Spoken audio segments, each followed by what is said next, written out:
на прошлой неделе было собрание, первое собрание всех первичных организаций, руководителей всех подразделений, имеется в виду, что молодежные, женские, ветеранские организации. В Камрате собралось и зарегистрировалось 306 человек. Собрание проходило в лицее имени Гайдаржи. И я считаю, что это был такой хороший знаковый момент, можно сказать, даже исторический момент, потому что на этом собрании было принято решение, что Гагаузская народная партия идет на выборы. Выступали очень много руководителей первичных организаций. В конечном итоге я поставил на голосование 3 вопроса. Первое.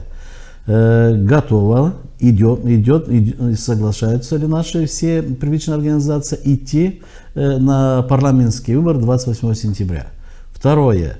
Мы еще молодая партия, ищем себе союзников, то есть идем в блоки с кем-то на парламентский выбор. Или третье.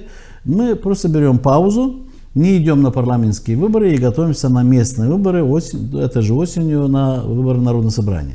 Я скажу, что все до единого. Честно говоря, я даже не ожидал, что, в принципе, все поддержат. Все до единого, кто присутствовал в зале, с большим энтузиазмом, воодушевлением проголосовали, что Гагаузская партия должна идти самостоятельно, отдельно на выборы, на республиканские выборы.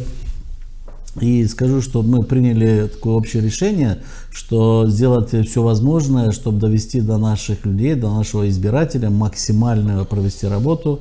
Это открыть и газету, и листовки, и максимально встречаться с населенным пунктом для того, чтобы до сентября месяца в рядах Гагаузской народной партии было не менее 10 тысяч человек.